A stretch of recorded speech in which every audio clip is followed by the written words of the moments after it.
కీర్తనలు 44వ కీర్తన 3వ వచనాన్ని చదువుతున్నాను. వారు తమ ఖడ్గము చేత దేశమును స్వాధీనపరచుకోలేదు, వారి బాహువు వారికి జయము ఇయ్యలేదు. నీవు వారిని కటాక్షించితివి గనుక నీ దక్షిణ హస్తమే, నీ బాహువే, నీ ముఖ కాంతియే వారికి విజయము కలుగజేసెను. నీవు వారిని కటాక్షించితివి గనుక నీ దక్షిణ హస్తమే, నీ బాహువే, నీ ముఖ కాంతియే వారికి విజయము కలుగజేసెను. వారికి విజయము కలుగజేసెను. ఎవరు వారు? దేవుని నమ్మినటువంటి ప్రజలకు విజయం కలగాలి అని అంటే దేవుని బాహువు, దేవుని దక్షిణ హస్తము, దేవుని ముఖకాంతియే వారికి విజయము కలుగచేయును. ఈ 3 పేర్లు మీరు ఎప్పుడు కూడా వినుండరు, ఎప్పుడు కూడా ఆలోచించి ఉండరు. మనం ఆలోచించే విధానం ఎలా ఉంటుందంటే, మనకు జయము కలగాలి అంటే నా జ్ఞానము ద్వారా కానీ, తెలివి ద్వారా కానీ, ధనము ద్వారా కానీ, అధికారుల ద్వారా కానీ, పదవుల ద్వారా కానీ జయం కలుగుతుందని సాధారణంగా మాట్లాడుతూ ఉంటాం. కానీ దేవుడు ఆయన విజయము కలుగజేసే విధానం ఎలా ఉంటుందంటే, ఆయన దక్షిణ హస్తము, ఆయన బాహువు, ఆయన ముఖ కాంతి. చెప్పండి ఒకసారి అందరూ. ఆయన దక్షిణ హస్తము, ఆయన బాహువు, ఆయన ముఖ కాంతి వారికి విజయము కలుగజేసెను. ఈరోజు నీకు విజయం కావాలి అని అంటే నీవు ఈ 3 విషయాలు ప్రభు దగ్గర అడగాలి. ఏమనంటే, నీ దక్షిణ హస్తము, నీ బాహువు, నీ ముఖ కాంతి నాకు విజయము కలుగచేయడం. ఎప్పుడు ఆయన దక్షిణ హస్తము, ఎప్పుడు ఆయన బాహువు, ఆయన ముఖ కాంతి ఒక వ్యక్తికి విజయం కలుగజేస్తుంది అని అంటే, నీవు వారిని కటాక్షించితివి గనుక. కటాక్షము అనగా చూచుట. నీవు వారిని కటాక్షించుట అంటే దేవుని కటాక్షము ఒక వ్యక్తి మీదకి వచ్చినప్పుడు ఈ 3 వారి దగ్గరికి వచ్చేస్తాయి. దేవుని కటాక్షము ఒక వ్యక్తి పైకి వచ్చినప్పుడు ఆయన దక్షిణ హస్తం వస్తుంది, ఆయన బాహువు వస్తుంది, ఆయన ముఖకాంతి వారి యొద్దకు వస్తుంది. దేవుని కటాక్షం, నీవు వారిని కటాక్షించితివి గనుక. ఆ పై మాటలోనే రాయబడి ఉంటుంది, వారు ఖడ్గము చేత దేశమును స్వాధీనపరచుకోలేదు. తమ దగ్గర ఉన్నటువంటి బలము చేత, తమకున్నటువంటి శక్తి చేత వారు ఏ దేశమును కూడా స్వాధీనపరచుకోలేదు. నీవు కటాక్షించితివి గనుక, నీవు కటాక్షించితివి గనుక. యెహోవా కటాక్షము ఎవరి మీద ఉండునో వారు విజయాన్ని సొంతం చేసుకుంటారు. హల్లెలూయా, హల్లెలూయా. మరి దేవుని కటాక్షము ఒక వ్యక్తి మీదకి రావాలి అంటే అందరికీ ఉంటుంది. నీ కటాక్షము నా మీద కలుగునివ్వు నాయన, నీ కటాక్షము నాకు కావాలి, నీవు నన్ను చూడాలి, నీ దయ నా మీద ఉండాలి, నీ కటాక్షము నా పైకి దిగిరానిమ్ము అని అందరం కూడా ప్రార్థన చేస్తాం. కానీ దేవుని కటాక్షం ఒక వ్యక్తి మీదకి రావాలి అని అంటే ఎవరి మీద ఆయన కటాక్షం వస్తుంది? సామెతలు గ్రంథంలో 12వ అధ్యాయము 2వ వచనం చదవండి. సామెతలు 12వ అధ్యాయము 2వ వచనం.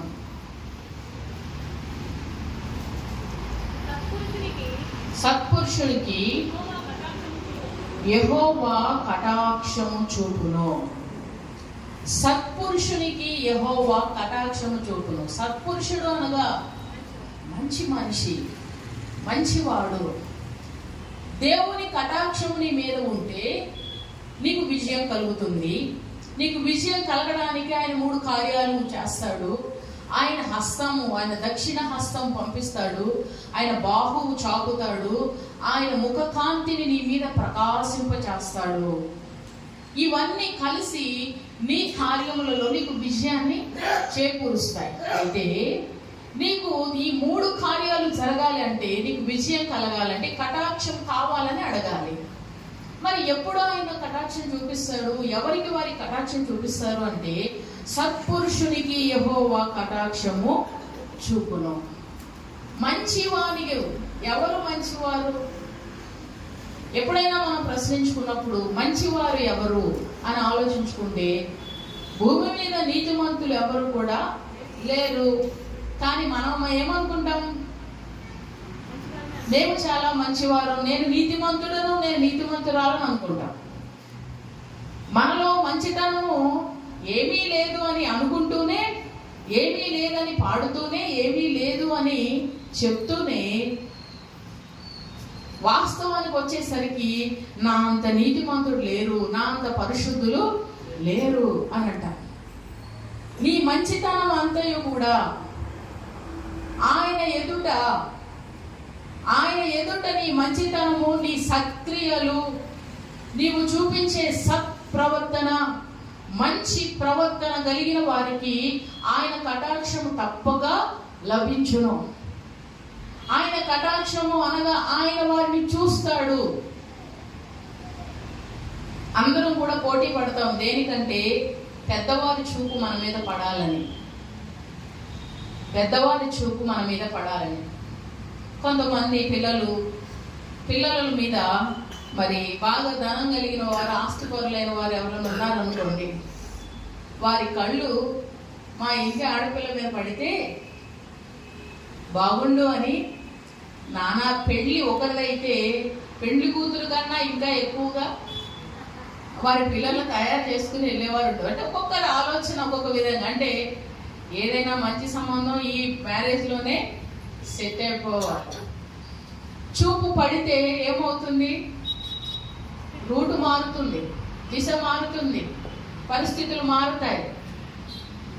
అధికారుల దగ్గరికి వెళ్ళినప్పుడు ఎవరైనా నా మీద దృష్టి ఉంచి, అధికారి నన్ను చూస్తే బాగుండు, ఆయన కటాక్షం నాకు దొరికితే బాగుండు అని అనుకుంటాం. మనుషుల యొక్క కటాక్షం కొరకు, అధికారుల యొక్క కటాక్షం కొరకు వారు మనం చూడాలని రకరకాలుగా ప్రయత్నాలు చేస్తూ ఉంటాం. అయితే దేవుడు నిన్ను కటాక్షించినప్పుడు నీకు తప్పకుండా విజయం కలుగుతుంది. ఆయన కటాక్షం నీ మీద ఉండాలి అనంటే నీవు సత్పురుషుడు వై ఉండాలి, సత్క్రియలు చేయు బిడవై ఉండాలి, సత్ప్రవర్తన కలిగిన బిడవై ఉండాలి. మంచి కార్యములు, మంచి మాటలు, మంచి ప్రవర్తన అంటే దేవునికి అనుకూలమైన విధానంలో నీవు జీవించినప్పుడు నీవు ఎవరో దృష్టి నీ మీద పడాలని నీవు ప్రయత్నాలు చేయాల్సిన అవసరం లేదు. వెంటనే నీ యొద్దకు 3 వచ్చేస్తాయి. ఏమిటి అంటే, ఆయన దక్షిణ హస్తం వస్తుంది, ఆయన బాహువు చాపుతాడు, ఆయన ముఖకాంతి నీ మీద ప్రకాశము కలుగుతుంది. తప్పక నీకు ఆ విషయాల్లో విజయము కలుగుతుంది. కనుక దేవుడు మనకు కటాక్షము చూపించాలి. ఒక తండ్రి తన కుమారుని విషయంలో దేవుని దగ్గరకు వచ్చి ఈ మాట అడుగుతున్నాడు. చూడండి, లూకా సువార్త 9వ అధ్యాయము 38వ వచనాన్ని చూద్దాం. 9వ అధ్యాయం 38వ వచనం.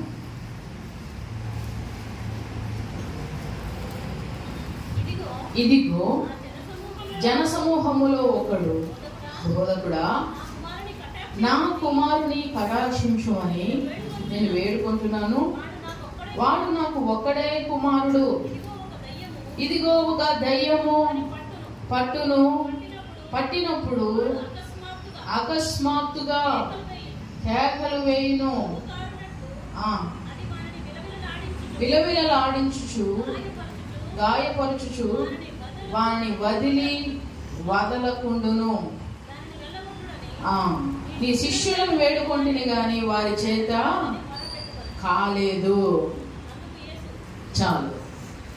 ఒక తండ్రి తన కుమారుని విషయంలో ప్రభువుని ఎంతో గోజాడుతున్నాడు. ఏమనంటే, నీ కటాక్షము నా కుమారుని మీద ఉంచుము. యెహోవా నా కుమారుణ్ణి కటాక్షించుమని నిన్ను వేడుకొనుచున్నా. ఎప్పుడైనా ఈ మాట మీరు అడిగారా? ఏమని అడిగారు? నా బిడ్డకు తెలివివు నాయన, జ్ఞానమివు నాయన, అవునా, ధనమివు నాయన, మంచి ఇల్లు ఉండాలి, బాగా చదవాలి, ఇవన్నీ అడిగావు, కానీ నీ కటాక్షము నా బిడ్డ మీద ఉండనిమ్ము అని అడిగారా? అడగలేదు కదా. ప్రార్థన చేసేటప్పుడు ఎప్పుడు రొటీన్గా పాత చింతకాయ పచ్చడిలాగా కొంతమంది ఒకటే ప్రార్థన, సంవత్సరాలు మారుతాయి కానీ ప్రార్థనలో పదాలు మారవు. ప్రార్థనలో ఏం మారవు? పదాలు మారవు. అంటే ఎందుకు మారట్లేదు తెలుసా? వాళ్ళు మనస్ఫూర్తిగా ప్రార్థన చేయట్లేదు. రొటీన్గా ఒక ప్రార్థన అలవాటు చేసుకున్నారు. ఇక ఎంత కాలమైనా అదే ప్రార్థన వస్తుంది, అదే పదాలు వస్తాయి. దేవుని వాక్యాన్ని నీ మనసులో ఉంచుకొని ఆ వాక్యాన్ని ఉపయోగించి ప్రార్థన చేయాలి. ఇక మీదట మీరు ప్రార్థన చేసినప్పుడు వాక్యంతో ఏం చేయాలి? ప్రార్థన చేయాలి. ఒక మామగారి సాక్ష్యము ఈ మధ్య బాగా యూట్యూబ్లో బాగా వస్తుంది. మార్తమ్మ గారు అనే సాక్ష్యం. అది విని అందరూ బాగా షేర్ చేసేస్తున్నారు. ఎవరికనంటే ఎవరన్నా మారాలని అనుకున్నారు అనుకో, ఈ వ్యక్తి వాళ్ళని పంపించేస్తారనమాట. ఏమనంటే ఆమెను చూసి బుద్ధి తెచ్చుకోమని. ఎవరో ఒకళ్ళు నాకు పంపించారు. అర్థమవుతుందండి? మార్తమ్మ గారి సాక్ష్యం అని చెప్పేసి నాకు పంపించారు. మంచిదే పంపించడం, కానీ నాకు పంపించే ముందు అలా ఉన్నావా లేదని నన్ను చూసుకోవటం లేదు. మార్తమ్మ గారి సాక్ష్యంలో ఉన్నటువంటి గొప్ప విషయం ఏంటి చెప్పనా? ఆమె సాక్ష్యం చెప్తూ, మా అమ్మ నీకు దగ్గర డబ్బులు లేవు కదా, మరి తినేటప్పుడు తినడానికి కూడా సరిగా నీకు ఏమీ లేవు కదా, మరి ఎప్పుడు నీకు దేవుని మీద కోపం రాలేదా? ఎందుకు ఇట్లా ఆమెన్నది? ఒక్కొక్కసారి తినడానికి టిఫిన్ చేయడానికి కూడా ఏముండవు, టీ దాకా ఉంటామంతే. దేవుడు ఇచ్చినప్పుడు తింటాము, సంతోషంగా ఉంటామంటే మరి దేవుని మీద కోపం రాలేదా? దేవుని మీద నీకు చికాకు రాలేదా? కోపం రాలేదా? దేవుని మీద నీకు అసహ్యం కలగలేదా? మరి ఇలాంటి పరిస్థితులు నువ్వేం చేస్తావనంటే, మరి నీకు తక్కువగా ఉంది కదా అని అంటే ఆమె అంటది, నేను నా దేవుని మీద ఆనుకున్నాను. ఏంటంటే నేను నా దేవుని మీద. ఈ మాట ఎప్పుడైనా జీవితంలో విన్నారా? ఎవరి నోటి నుండి అయినా? నేను నా దేవుని మీద ఆనుకున్నాను కనుక నాకేం తక్కువ లేదు బాబు అంటది. నా దేవుని మీద నేను ఆనుకున్నాను. ఎంత గొప్ప అద్భుతమైన మాట చూసారా? నా దేవుని మీద నేను ఆనుకున్నాను బాబు, నాకేమీ తక్కువ అంటే ఏమిటి? నా దేవుని మీద నేను ఆధారపడ్డాను బాబు, నా దేవుని మీద నేను ఆనుకున్నాను బాబు. భక్తిలో ఎదిగే స్థాయిలో మాటలు అనేవి ఆనుకున్న వారే ఆనుకున్నానని చెప్పగలుగుతారు. ఆధారపడిన వారే, నేను దేవుని మీద ఆనుకున్నాను, దేవుని మీద ఆధారపడ్డానండి, ఆ దేవుడు నాకు ఏమీ తక్కువ చేయలేదు. మన రొటీన్గా వచ్చే మాటలు ఎలా ఉంటాయి తెలుసా? మన నోటిలో ఎప్పుడూ కూడా దేవుడు నాకు ఏమి ఇచ్చాడు, దేవుడు నాకు ఏం చేశాడు, దేవుడు నాకు ఎలా, మనం ఎప్పుడు కూడా ఇతరులతో కంపారిజన్ చేసుకుంటూ మనం ఎప్పుడు దేవుని శక్తిని, ఆయన గొప్పతనాన్ని తక్కువ చేసేవారంగా ఉంటాం. కానీ నేను దేవుని మీద ఆనుకున్నాను, దేవుడు ఇంతవరకు నాకేది తక్కువ చేయలేదని ఆయన గొప్ప చేసే మాటలు మన నోట రావు. కారణం ఏంటంటే మనం ఎంతవరకు కూడా మనం ఆశించేది ఒకటి, దేవుడు మనకు అనుగ్రహించాలనుకున్నది మరొకటి, కానీ దేవుడు వాక్యం చెప్పేది మరొకటి. దేవుడు అంటున్నాడు, నీ కటాక్షము నా మీద ఉండనిమ్ము, నీ కటాక్షము నా కుమారుడి మీద ఉండనిమ్ము అని ఒక తండ్రి తన కుమారుని విషయమే వేడుకుంటున్నాడు. మీరు వేడుకోవాలి మీ కుమారుల విషయంలో. ఏమని? బాబా, అవునా? ఏమని? బాబు, అయ్యా నా బిడ్డ మంచిగా ఉండాలి. ఏమంటారు? నా బిడ్డ అన్నిటికీ మంచిగానే పదం కాదు. నీ కటాక్షము నా కుమారుడి మీద ఉండనిమ్ము, నీ కటాక్షము నా కుమార్తె మీద ఉండనిమ్ము, నీ కటాక్షము నా భర్త మీద ఉండనిమ్ము, నీ కటాక్షము నా ఉద్యోగం మీద ఉన్నదేమో. ఈ పదాలు మీరు మార్చాలి అని అడిగి తర్వాత అనాలి, నీ దక్షిణ హస్తము, నీ బాహువు, నీ ముఖకాంతి మాకు విజయం దయచేయండి నాయన. మా జ్ఞానము, మా శక్తి, మా బలం కాదు, నీ దక్షిణ హస్తమే మాకు విజయము కలుగ చేయను. మరి కుమారుని విషయంలో కటాక్షించమని వేడుకుంటే దేవుడు కుమారుని కటాక్షించాడు కదా. దెయ్యము పట్టి కుమారుడు విలవిలలాడుతూ ఉంటే కొన్ని దెయ్యాలు పిల్లల్ని పడతా ఉంటాయి. పిల్లల ప్రవర్తనకు, పిల్లల యొక్క ప్రవర్తన అనే కాదు, కొన్ని దెయ్యాలు కొంతమందిని పట్టినప్పుడు అవి కనపడవు, అవి వారిని విలవిలలాడిస్తూ ఉంటాయి, వారి జీవితాన్ని, భవిష్యత్తును పాడు చేస్తూ ఉంటాయి, వారిలో మరి మాట వినని మనస్తత్వాన్ని ప్రేరేపిస్తూ ఉంటాయి, వారిలో మొండితనాన్ని కలిగిస్తూ ఉంటాయి, వారికి మరి పాడే రీతిలో కొన్ని దెయ్యాలు పనిచేస్తూ ఉంటాయి. అటువంటి సమయంలో మనం చేయవలసింది ప్రభు పాదాలు పట్టుకుని నీ కటాక్షము నా బిడ్డ మీద ఉండనిమ్ము అని ప్రార్థన చేయాలి. కటాక్షము అనగా దేవుని యొక్క దృష్టి, దేవుని యొక్క చూపు. ఎప్పుడైతే ఆయన చూపు ఆ బిడ్డ మీదకు మరలుతుందో అప్పుడు ఆ దెయ్యపు కార్యాలన్నిటి నుండి దేవుడు వారిని విడిపిస్తాడు. ఆ బిడ్డ మరలా ఆరోగ్యవంతుడై, సజీవుడై, మరి మంచి పనులతో, మంచి కార్యాలతో దేవునికి మహిమ కలిగిస్తాడు. హల్లెలూయా, హల్లెలూయా. కనుక దేవుని కటాక్షము మన మీద రావాలని ప్రార్థన చేసుకోవాలి. యోసేపు మీద కూడా ఆ ఇంటి యజమానునికి కటాక్షం కలిగిందట. యోసేపు మీద ఇంటి యజమానునికి ఏం కలిగను? కటాక్షం కలిగిందట. కలిగితే ఏం చేశాడో చూడండి. ఆదికాండములో 39వ అధ్యాయము 4వ వచనం చదవండి. ఆదికాండం 39వ అధ్యాయం. యోసేపు మీద అతనికి కటాక్షం కలిగెను గనుక అతని యొక్క పరిచర్య చేయువాడాయను,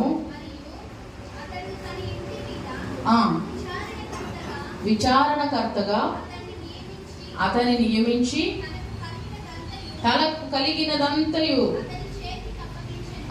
అతని చేతిగా. కటాక్షం కలిగినప్పుడు జరిగే కార్యాలు ఏమిటి? కటాక్షము కలిగినప్పుడు జరిగేటువంటి కార్యాలు ఏమిటి? తన ఇంటి వారందరి మీదను, తన ఇంటికి సంబంధించిన ప్రతి దాని మీదను యోసేపుకి ఏమి ఇవ్వబడింది? అధికారము ఇవ్వబడింది.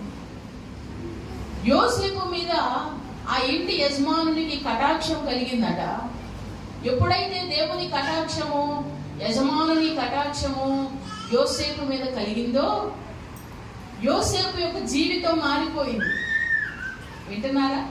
కటాక్షముకు ఉన్నటువంటి గొప్పతనం ఏమిటంటే, యోసేపు అప్పటి వరకు ఏ స్థితిలో ఉన్నాడు మీకు తెలుసు. ఎలా ఉన్నాడు? అన్నల చేత అమ్మబడి, గోతిలోకి త్రోయబడి, ఎవరికో అమ్మవేశారు. ఆ మనిషి వారందరూ తీసుకుని వచ్చి ఈయనకి అమ్మేశారు. మరి వీరి ఇంట బానిసలు ఎలా ఉంటారు? హైఫైగా ఉంటారా? బానిసలు ఎట్లా ఉంటారు చెప్పండి? తెలుసా మీకు బానిసలు ఎలా ఉంటారు? ఎప్పుడైనా చూసారా? చూడలేదా? బానిసలు ఎట్లా ఉంటారు? వాళ్ళ ఒంటి మీద వస్త్రాలు కూడా ఉండవు, సరిగా ఉండవు, చాలా మరి చిరిగిపోయి అసహ్యంగా. బానిస అంటే డబ్బులు పెట్టి కొంటారు వాళ్ళు. ఒక వ్యక్తిని డబ్బులు పెట్టి కొన్నప్పుడు ఆ వ్యక్తి ఇంకా ఆ ఇంటిలో సంబంధించిన అన్ని పనులు అన్ని చేయడానికి వాళ్ళు మనుషులు అని గుర్తించరు. వారు మనుషులు అని గుర్తించరు. వారికి ఒక మనసు ఉంటుందని, వారికి ఆకలి వేస్తుందని, వారికి కూడా ప్రేమ ఉంటుంది, ప్రేమ అవసరం అవుతుందని, వారికి కూడా మనసు గాయం అవుతుందని ఇవన్నీ పట్టవు. దాసుడు, బానిస అంటే కుక్క. ఒక కుక్క లాగా అతన్ని ట్రీట్ చేసేవారు. అంటే అంత చిన్నతనము, అంత చిన్న చూపు చూసేవారు. అటువంటి స్థితిలో ఉన్న యోసేపు యొక్క జీవితం, ఆయన ఎలాంటి వాడో అమ్మివేయబడిన వారికి తెలియదు, అమ్ముకున్న వారికి, తీసుకున్న వారికి తెలియదు. ఆయన ప్రవర్తన ఏంటి, ఆయన మంచితనం ఎవరికి తెలియదు. కానీ ఇక్కడ మనం చూసినప్పుడు అతని మీద ఎవరి కటాక్షం కలిగినో? యజమానునికి కటాక్షము కలిగెను గనుక అతని యొద్ద పరిచర్య చేయువాడాయను. అతని ఇంటి మీద విచారణకర్తగా నియమించి ఆయన కలిగినదంతా ఆయన చేతికి అప్పగించాడు. మాకేమీ అప్పగించట్లేదండి అని అంటే, నాకేది కూడా దేవుడు అప్పగించట్లేదు, నాకేది కూడా దేవుడు ఇవ్వట్లేదు అని అంటే, ఎందుకని దేవుడు నీకు ఇవ్వట్లేదు? దేవుని కటాక్షం నీ మీద లేదు. కొద్దిగా నమ్మకంగా ఉన్నప్పుడు అనేక వాటి మీద దేవుడు నిన్ను నిలబడిస్తాడు, నియమిస్తాడు. కొద్దిలో నమ్మకత్వం లేనప్పుడు అనేకమైన వాటి మీద దేవుడు నిన్ను నియమించడు. నీకెందుకని అధికారం లేదు? నీకెందుకని దేవుడు తను కలిగిన అంతటి మీద నీకెందుకు అప్పగించట్లేదు? ఆయన ఎందుకని నీ జీవితంలో మరి ఆశీర్వాదం లేని స్థితిలో నీవు ఉన్నావు? ఒక బానిస చేతికి తన ఇంటి అంతటిని అప్పగించగలడానికి గల కారణం కటాక్షము. యోసేపు మీద యజమానుని కటాక్షం కలిగెను గనుక అతని యొద్ద పరిచర్య చేయువాడు ఆయను. దేవుని కటాక్షం ఒక వ్యక్తి మీదకి వచ్చినప్పుడు వారికి కలిగినదంతయు సమస్తము వారి చేతికి దేవుడు అప్పగిస్తాడంట. చూడండి, లేవి కాండంలో ఆ మాట చదువుదాం. 26వ అధ్యాయం 9వ వచనం చదవండి. లేవి కాండం 26వ అధ్యాయము 9వ వచనం. ఏలయనగా నేను మిమ్మును కటాక్షించి మీకు సంతానం ఇచ్చి మిమ్మల్ని విస్తరింపజేసి నేను మీతో చేసిన నిబంధనను స్థాపించదను. మీరు చాలా కాలము నిలువై ఉన్న పాతగిలిన ధాన్యమును తినెదరు, క్రొత్తది వచ్చినను పాతది మిగిలి ఉండును. చాలు. నేను మిమ్మల్ని కటాక్షించినప్పుడు మీకు సంతానం ఇస్తాను, మిమ్మల్ని విస్తరింపు చేస్తాను, మీతో నేను చేసిన నిబంధనను స్థాపిస్తాను. దేవుని కటాక్షం ఒక వ్యక్తి మీద ఉన్నప్పుడు ఏం కలుగునట? సంతానం ఇచ్చాడట దేవుడు. సంతానం ఇచ్చిన దేవుడు వారిని విస్తరింపు చేస్తాడట, విస్తారముగా. దేవుని కటాక్షం అబ్రహాము మీద ఉన్నది కనుక అబ్రహాము యొక్క సంతానమును దేవుడు విస్తరింపజేశాడు. విస్తారం అనగా అనేకములుగా దేవుడు అబ్రహాము సంతానాన్ని ఆశీర్వదించాడు. ఆయన కటాక్షం ఉన్నది కనుకనే వారితోనట నిబంధనను స్థిరపరుస్తాడంట. హల్లెలూయా. నిబంధనను స్థిరపరుస్తాడంటే ఒక ఒడంబడిక, ఒక మాట ఇచ్చి దానిని స్థిరపరుస్తాడు. స్థిరపరచడంలో ఉన్న అర్థం ఏంటి తెలుసా? ఇదిగో దావీదు సింహాసనం ఎప్పటికీ నీ సంతానంలో ఒకడు ఆ సింహాసనం మీద ఉండక మానడని నేను నిబంధన చేస్తున్నాను అని దేవుడు దావీదుకి ఒక నిబంధన చేసి దాన్ని స్థిరపరిచాడు. అంటే ఆ తర్వాత పిల్లలు ఎవరు వచ్చినా, ఒకవేళ వాళ్ళు తప్పు చేసినా, ఒకవేళ వారు దేవుని మార్గం నుండి వైదొలిగినా, దేవుడు మరలా వారిని శిక్షించి మరలా వారిని దారిలోకి తీసుకుని వచ్చి ఆయన చేసిన నిబంధనను జ్ఞాపకం చేసుకుని వాళ్ళు ద్రోహులై ఉన్నప్పటికీ వారి మీద కనికరం చూపిస్తాడు, వారి మీద దయ చూపిస్తాడు. వారిని కటాక్షించడానికి గల కారణం ఏంటంటే తమ తండ్రితో చేసినటువంటి నిబంధన. ఒక నిబంధన. మనము కూడా ఒక నిబంధన జనులం. దేవుని యొక్క నిబంధన మనతో స్థిరపరచబడాలి అని అంటే ఆయన కటాక్షము మన మీద ఉండాలి. కటాక్షం ఉన్నప్పుడు మనం విస్తరింప చేయబడతాం, విస్తారముగా మనం ఫలించుతాం. ఎలా అంట? పాతగిలిన ధాన్యము కొత్తది వచ్చిందంట, అయినా కానీ మా దగ్గర ఏం మిగిలి ఉంది? ఇంకా పాతబడిన ధాన్యం ఇంకా ఉన్నాయి బస్తాలు, ఇంకా ధాన్యం ఉంది సమృద్ధి. ఈ రోజున పరిస్థితి ఎలా మారింది? క్రొత్తది రాకముందే ఆ వచ్చేది కూడా ముందే అయిపోయి చివరికి మిగిలింది ఏదైనా ఉంటే అది చేతికి వస్తుంది. కానీ పాతబడిన ధాన్యం పోయిన సంవత్సరం జీతం లేదా పోయిన నెల జీతం ఈ నెల జీతం పడేదాకా ఉంటుందా? చేతిలో ఉంటుందా? ఉండట్లేదు. ఎందుకని ఉండట్లేదు? అయిపోతుంది, అన్నీ అయిపోతున్నాయి. ఎట్లా అయిపోతున్నాయని చూస్తే ఎలా అయిపోతున్నాయో తెలియట్లేదు, కానీ మొత్తానికి అయిపోతున్నాయి. మరి మరి పాతగిలిన ధాన్యం ఇంకా నీ ఇంట్లో ఉండట్లేదు అని అంటే, సమృద్ధికరమైన ఆశీర్వాదకరమైన జీవితం నీ దగ్గర లేదు అని అంటే, నీ దగ్గర ఉన్న పంటను, నీ దగ్గర ఉన్న ధాన్యమును, నీ దగ్గర ఉన్నటువంటి జీవమును, ఆశీర్వాదమును, ఆరోగ్యమును చీడ పురుగులు తినివేస్తున్నాయి అని అంటే, నీ మీద దేవుని కటాక్షము లేదు. ఆయన కటాక్షం ఉంటే పాతగిలిన ధాన్యము మీరు క్రొత్తది వచ్చినా ఇంకా తింటూనే ఉంటారు.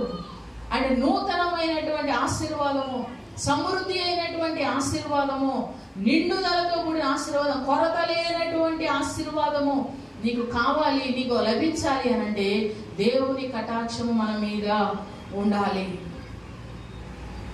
ఆశీర్వాదం కావాలంటే నువ్వు అడగాలి, నీ కటాక్షము నా మీద ఉండనేమో. దేవుని కటాక్షము ఆయన దృష్టికి మంచిగా ఉండు వారి మీద ఆయన కటాక్షము వారి మీద నిలుచును. దేవుని కటాక్షం వారి మీద నిలుస్తుంది. అందుకని మనం ఆయన కటాక్షం మన మీద ఉండినట్లుగా మన ప్రవర్తన ఆయన ఎదుట ఏం చేయాలంట? సరి చేసుకోవాలంట. ఎవరి ఎదుట సరి చేసుకోవాలి చెప్పండి? అద్దం ముందు నిలబడి సరి చేసుకుంటాం. సరి చేసుకోమా? అద్దం ముందు నిలబడి అన్నీ సరి చేసుకుంటాం. ఎప్పుడూ నీ ముందు నిలబడి నేను సరి చేసుకోవాలా అని అనుకుంటే ఎప్పటికీ సరి చేసుకోవాలి. అద్దం ముందు నిలబడి మనం ఎక్కడెక్కడ సరి చేసుకోవాలి అక్కడ సరి చేసుకున్నప్పుడు బయట వారికి కూడా మనం చాలా చక్కగా కనబడతాం. అవునా కాదంటారు?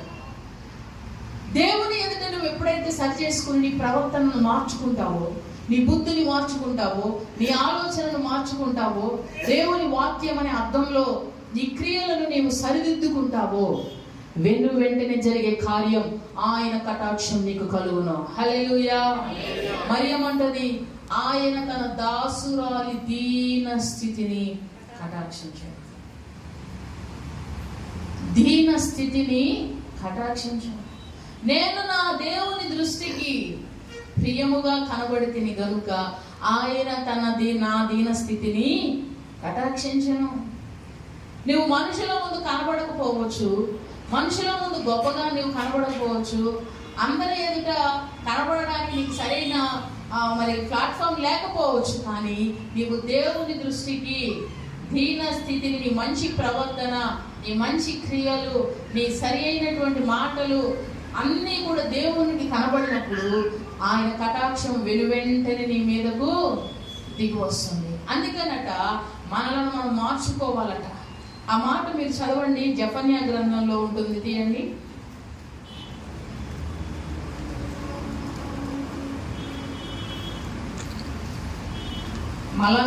మలాకి గ్రంథము 1వ అధ్యాయము 9వ వచనాన్ని చదువుదాం. దేవుడు మనకు కటాక్షం చూపునట్లు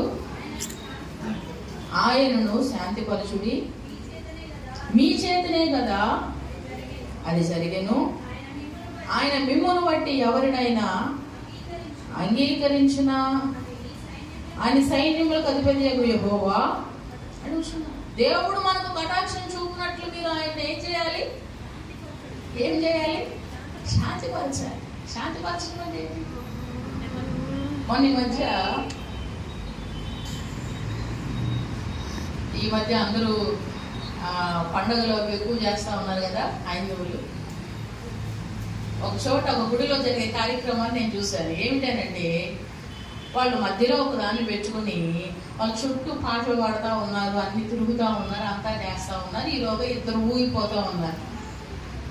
బాగా ఊగుతూ ఉంటే కింద పడి డొల్లుతూ ఉన్నారు. బాగా ఊగుతూ ఉంటే ఆ వంటది, నీకు ఏం తక్కువైంది తల్లి?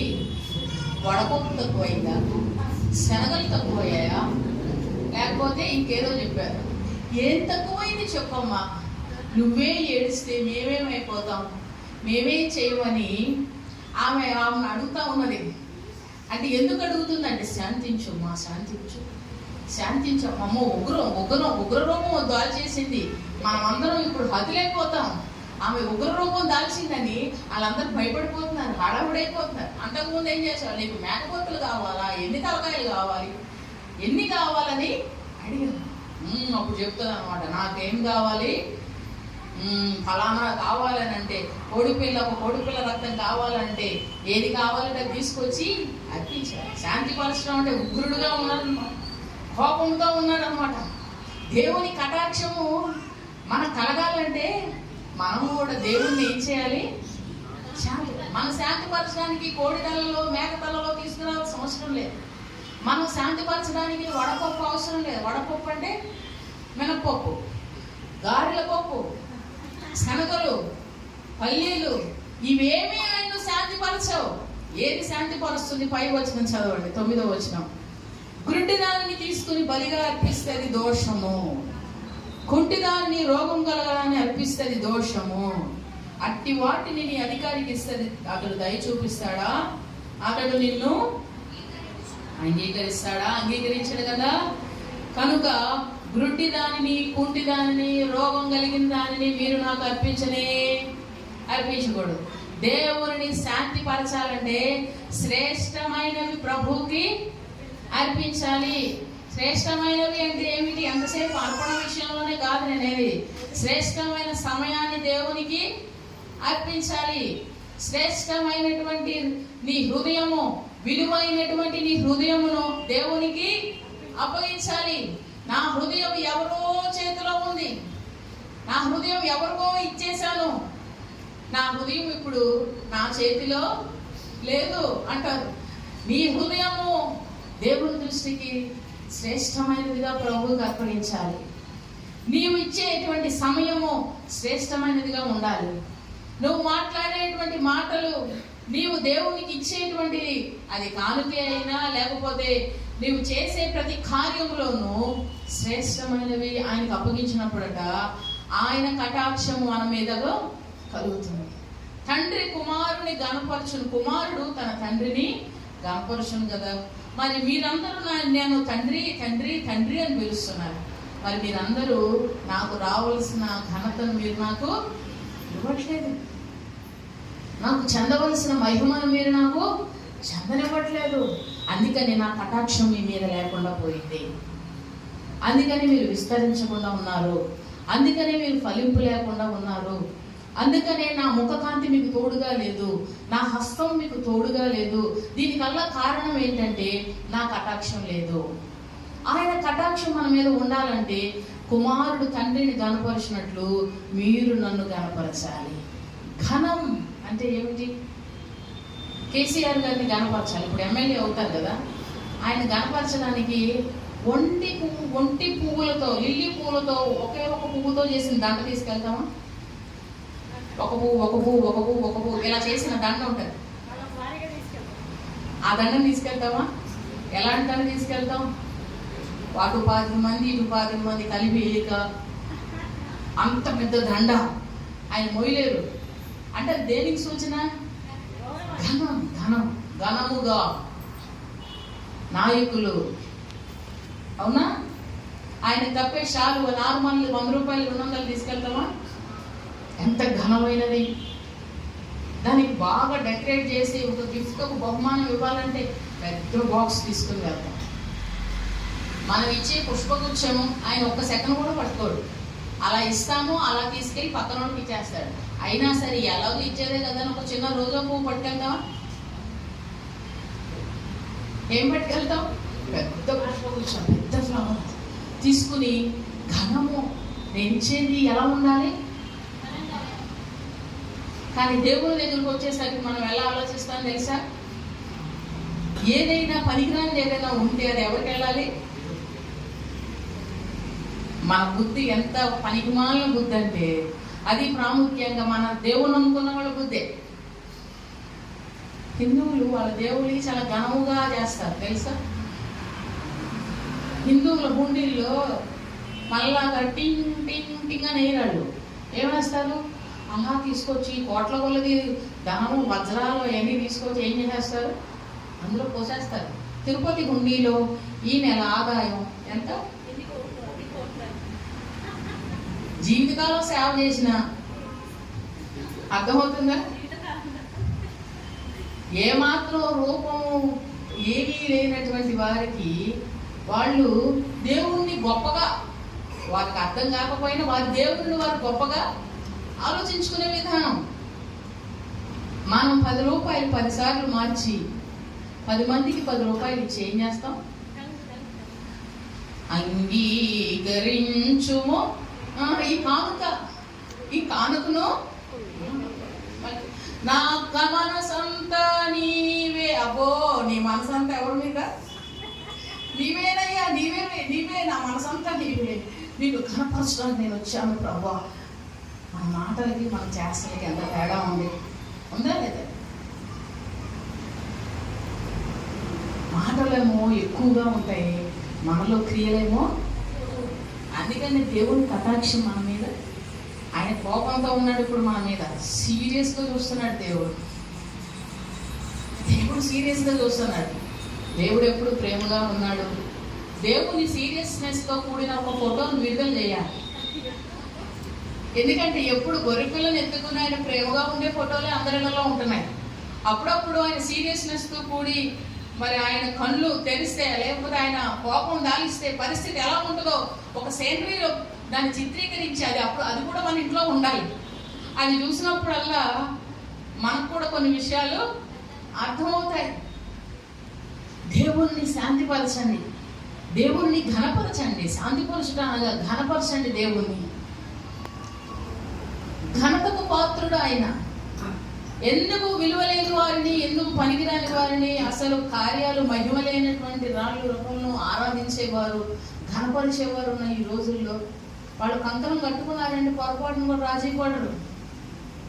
ఈ చలికాలంలో వారు మాలని వేస్తారు, తెల్లవారుజామున చలిలో కాళ్ళకు చెప్పులు లేకుండా నడుస్తారు, చలిలో మురుగుతారు, నీళ్ళలో మురుగుతారు, మరి ఎన్నో రకాల చేస్తూ ఉంటారు. వాళ్ళు ఏదో చేస్తూ ఉంటారు అనుకోండి. అంటే వాళ్ళు అనుకున్న విషయంలో వాళ్ళు చేసేది ఏదైనా ఘనముగానే చేసుకుంటారు. కానీ మనం ఏం చేస్తాం తెలుసా? మన దేవుడిని ఎప్పుడు ఘనహీనంగా చేస్తాం, దేవుని కార్యాలను ఘనహీనంగా మాట్లాడతాం, దేవుని గొప్పతనాన్ని ఘనహీనపరుస్తాం. అందుకని మన మీద దేవుని కటాక్షం పొరపాటును కూడా ఉండదు, దేవుని దయ మన మీద ఉండదు, దేవుని చూపు మన మీదకి రాదు.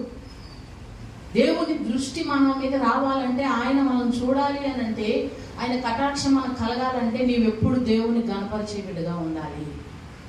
ప్రతిదినము దేవుణ్ణి ఘనపరిచే బిడ్డగా ఉండాలి. నువ్వు చేసే కార్యాలు దేవునికి ఘనత కలిగేవిగా ఉండాలి. నువ్వు ఇచ్చే అర్పణ అది దేవునికి ఘనత కలిగేవి. కుంటిదానిని, గుడ్డిదానిని, రోగం గల వాటిని అర్పించకూడదు. పాడైపోయిన వాటిని, ఇక పనికిరావన్న వాటిని దేవునికి అర్పించకూడదు. అవి మీరు అధికారులు అంగీకరించినప్పుడు పరలోకపు తండ్రి ఎలాగూ వాటిని అంగీకరిస్తాడు. దేవుడు వాటిని అంగీకరించడు. ఆయనకు శ్రేష్టమైనవి నువ్వు అప్పగించాలి. శ్రేష్టమైనటువంటి జీవితం నీ జీవితం శ్రేష్టమైనది. నీ జీవితాన్ని నువ్వు ప్రభువుకి అప్పగించాలి. అన్నిటికన్నా శ్రేష్టమైనది ఏదైనా ఉందంటే నీ జీవితమే, నీ హృదయమే. అది ఆయనకు కావాలి. దాన్ని నువ్వు అప్పగించాలి. అప్పుడు ఆయన కటాక్షం నీ మీద కలుగుతుంది. దేవుని కటాక్షం ఒక వ్యక్తి మీదకి వచ్చినప్పుడు ఈ లోకంలోనికి రాబోయే ఉగ్రత నుండి దేవుడు వారిని తప్పిస్తాడు. చూడండి ఆ మాట, ఆదికాండం 19వ అధ్యాయము 18వ వచనం చదవండి. అక్కడ ఒక వ్యక్తిని దేవుని కటాక్షం ద్వారా తప్పించబడిన ఒక వ్యక్తిని చూస్తాం. 19, 18. ఇదిగో నీ కటాక్షము నీ దాసుని మీద వచ్చినది, నా ప్రాణం రక్షించుట వలన నీవు నా ఎడల కనుపరిచిన నీ కృపను ఘనపరిచితివి. చాలు, నీ కటాక్షము నీ దాసుని మీద వచ్చింది. ప్రభా, ఈ మాట పలుకుతున్న వ్యక్తి ఎవరు? లోతు అంటున్నాడు, నీ కటాక్షము నా మీద వచ్చింది, అందుకని నన్ను, నా ప్రాణమును నీవు కాపాడుచున్నావు.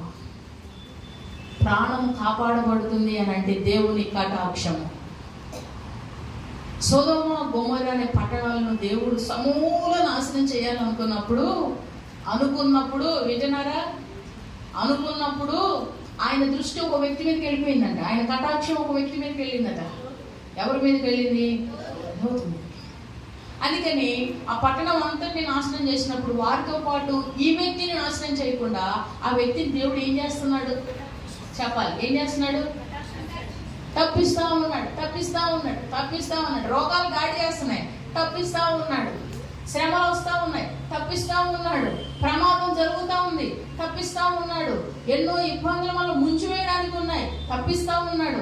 కారణం ఏంటి తెలుసా? దేవుని కటాక్షం ఆ వ్యక్తి మీద ఉంది. ఈ లోకానికి రాబోయే ఉగ్రత నుండి, ఈ లోకానికి రాబోయే నాశనం నుండి నీవు నేను తప్పించబడాలంటే దేవుని కటాక్షము మన మీద ఉండాలి.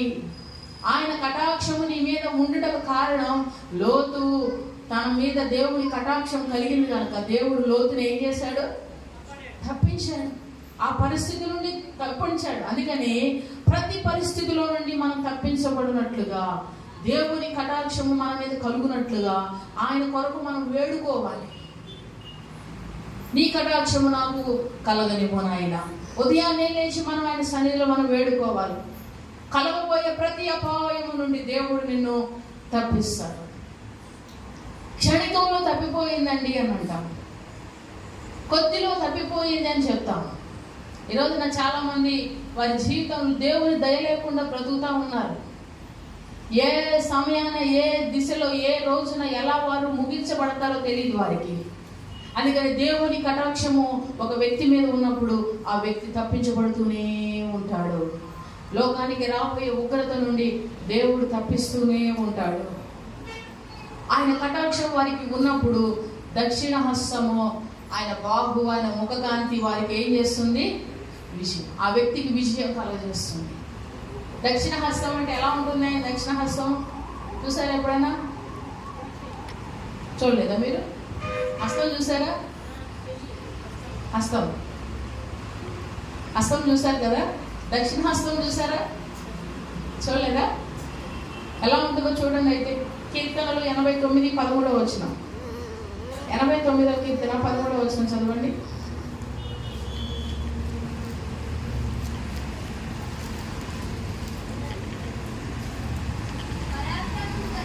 పరాక్రమం గల బాహువు నీకు కలదు, నీ హస్తము బలమైనది, నీ దక్షిణ హస్తము ఉన్నతమైనది. ఆయన దక్షిణ హస్తం ఎటువంటిది చెప్పండి? ఉన్నతమైనది. ఆయన దక్షిణ హస్తము, ఆయన హస్తము బలమైనది, ఆయన బాహువు బలమైనది. ఆయన బాహు ఎటువంటిదట? పరాక్రమము కలిగిన బాహు. చెప్పండి, ఎటువంటి బాహు? పరాక్రమం అంటే దానికి ఎదురు లేదు. పరాక్రమం అంటే పరాక్రమం కలిగిన వాడే యుద్ధము చేశాను అని అంటే అతనికి తిరుగులేదు. అతను ఉన్నాడు అంటే జయమే. దేవునికి ఉన్న బాహు పేరు పరాక్రమము కలిగిన. నువ్వు చేయాల్సిన ప్రార్థన ఏమిటి తెలుసా? నీ పరాక్రమం కలిగిన బాహు నా కొరకు చాపుము, నా కొరకు చాపము. నీ దక్షిణ హస్తము ఉన్నతమైనది, నీ దక్షిణ హస్తము ఉన్నతమైనది. నీ బలము ఎటువంటిది? నీ హస్తము బలమైనది. ఆ ఉన్నతమైన హస్తము నీ మీద రావాలి. ఆ ఉన్నతమైన హస్తము నీ మీదకి వచ్చినప్పుడు నీవేమవుతావు? ఉన్నతముగా దీవించబడతావు, ఉన్నతముగా ఆశీర్వదించబడతావు. ఆయన దక్షిణ హస్తము ఉన్నతమైనది. పరాక్రమము కలిగిన బాహువు, పరాక్రమము కలిగినటువంటి బాహువు ఆయనకు కలదు. అవి నీకు విజయమును చేకూర్చేటువంటి బాహువు. అందుకనే కొంతమంది ఆయన దగ్గరకు వచ్చి అడిగారు, ప్రభువా నీ బాహువు, నీ హస్తము మా మీద, మా పిల్లల మీద పెట్టు, నీ హస్తము మా మీద ఉంచు, నీ దీవెన. ఆయన హస్తము మన మీద ఉండునట్లుగా ఆయన హస్తము ఉండాలని మనం కోరుకోవాలి. ఆయన దక్షిణ హస్తం అనగా ఆయన కుడి చెయ్యి. హల్లెలూయా. ఆయన దక్షిణ హస్తము మన మీద ఉన్నప్పుడు ఉన్నతమైన దిశగా మనం ఉన్నతమైన రీతిలో మనం అభివృద్ధి చెందుతాం, ఆశీర్వదించబడతాం, దేవుని కృపలో ఎదుగుతాం. మనకు ఆ హస్తము విజయం కలగజేస్తుందట. ఆయన ముఖ కాంతి మనకు విజయం కలగజేస్తుందట. ముఖ కాంతి విజయం కలగజేయడం ఏంటి? చాలా హాస్యంగా ఉంది కదా. దాని రహస్యం, దాని విలువ తెలిసిన దావీదు గారు అంటారు, నీ ముఖకాంతి మా మీద ప్రకాశింపచేయము, నీ ముఖకాంతి మా మీద ప్రకాశింపచేయము. సూర్యుని వెలుగు కోసం తాపత్రయపడే వారు చాలా మంది ఉన్నారు. కొన్ని దేశాల్లో సూర్యుని వెలుగు ఉండదు, ఎండ తక్కువగా ఉంటుంది వారికి. మంచు ప్రాంతాలు, మంచు చలి ఎక్కువగా ఉంటుంది కనుక వాళ్ళు ఇక షిప్పులెక్కి లేకపోతే ఎండ ఎక్కడ కొంచెం కనబడితే వారి దేహం అంతా ఎండకు అప్పగించుకుంటారు. ఎందుకనంటే ఎండ తగలాలని, ఎండ సూర్యరశ్మి కావాలి ప్రతి వ్యక్తికి, ప్రతి ప్రాణికి సూర్యరశ్మి చాలా అవసరం, కాంతి చాలా అవసరం. కాంతి లేనిది ఏది కూడా జీవించలేదు. ఈ లోకంలో బ్రతకడానికి సూర్యరశ్మి ఎలా అవసరమో, దేవునిలో నువ్వు జీవించగలడానికి, నీ కార్యం సఫలం అవడానికి ఆయన ముఖ కాంతి అవసరం. హల్లెలూయా, హల్లెలూయా. ఆయన ముఖ కాంతి మనకు ఏం చేస్తుంది చెప్పండి? విజయం కలుగజేస్తుంది. అందుకని అది అడగాలి, నీ ముఖ కాంతి మా మీద ప్రకాశింపచ్చు. కాంతి పడగానే మొక్కలు ఏమవుతాయి? వడిలిపోయిన మొక్కలు కాస్త ఏమవుతాయి? మళ్ళా జీవంతో పైకి లేస్తాయి. వడిలిపోయిన నీ జీవితము, నిరాశతో ఉన్న నీ జీవితము, ఆయన ముఖ కాంతి నీ మీద పడగానే ఆ వెలుగులో ఉన్నటువంటి తేజస్సు, ఆ వెలుగులో ఉన్న ఆరోగ్యం, ఆ వెలుగులో ఉన్న సంతోషం నీ మీద పడిన వెంటనే ఆ కాంతిలో నీ జీవితం పరిమళింపజేయబడుతుంది. హల్లెలూయా. అందుకని మనం ప్రార్థన చేయాలి, నీ కటాక్షము నా మీద ఉండనేమో, నీ దక్షిణ హస్తం ఉన్నతమైనది, ఆ హస్తము నాకు తోడుగా పంపించుము. పరాక్రమము కలిగిన బాహువు, నీ బాహువు బలమైనది ప్రభువా. మీరు ఇలా చెప్పాలి, నీ బాహువు, నీ ముఖ కాంతి నా మీద ప్రకాశింపచేయము. ఆయన సన్నిధిలో ఉన్నప్పుడు ఆయన ఉన్నాడు, ఆయన కాంతి నీ మీద ఫోకస్ చేయబడుతుంది, ఆయన ముఖ కాంతి నీ మీద ప్రకాశింపబడుతుంది. ప్రకాశించినట్లుగా నువ్వు ప్రభువుని అడిగినప్పుడు, ఎప్పుడైతే ఆయన ముఖ కాంతి నీ మీద ఉంటుందో, ఎప్పుడైతే ఆయన కటాక్షం నీకు తోడుగా ఉంటుందో, ఎప్పుడైతే ఆయన హస్తం నీకు తోడుగా ఉంటుందో, నీకు జయం కలుగునట్లుగా ప్రభువు యొద్ద మనం వేడుకోవాలి. దేవుని కటాక్షం ఒక వ్యక్తి మీద ఉన్నప్పుడు ఉగ్రత నుండి తప్పించబడతాడు. దేవుని కటాక్షం ఒక వ్యక్తి మీద ఉన్నప్పుడు దయ్యపు కార్యములు, చీకటి కార్యముల నుంచి విడిపించబడతాడు. దేవుని కటాక్షం ఒక వ్యక్తి మీద ఉన్నప్పుడు విస్తరింప చేయబడతాడు. దేవుని కటాక్షం ఒక వ్యక్తి మీద ఉన్నప్పుడు క్రొత్తది వచ్చినను పాతది ఇంకనూ నిలిచి ఉంటుంది. కనుక కటాక్షంలో ఉన్న గొప్పతనం, ఆశీర్వాదం అది నీకు కావాలి, ఇది కావాలి. ఇవన్నీ నేను చేయలేదు, ఒకటి కావాలంటే ఒకటి వదులుకోవాల్సిందే, అవునా కదా? రెండుకు 2 అంటారు కదా, ఒకటి కొంటే ఒకటి ఫ్రీ. ఆ ఫ్రీని పొందుకోవాలంటే ఖచ్చితంగా ఒకటి మనం కొనాల్సిందే, ఒకటి కొంటేనే మరొకటి నీకు ఉచితం. ఈ లోకంలో ఉచితంగా ఇవ్వబడేది ఏది కూడా లేదు. ఏదైనా మనం పొందుకోవాలంటే త్యాగం చేయాల్సిందే, ఉండాల్సిందే. కనుక ఈ కార్యాలన్నీ నీ జీవితంలో జరగాలంటే ప్రభు కటాక్షము నీకుంటే దాని వెనక ఉన్న ఇవన్నీ నీకు కలుగును. అలాగ ఉండినట్లు మోకరించి ప్రార్థన చేసుకుందాం. అందరూ మోకరించి ఒక చిన్న మాట ప్రభుతో మాట్లాడండి. దేవుని కటాక్షం నీకు కలగాలి, మనుషుల కటాక్షం కాదు. యోసేపు మీద తన అన్నల కటాక్షం లేదు, తన తండ్రి కటాక్షం లేదు.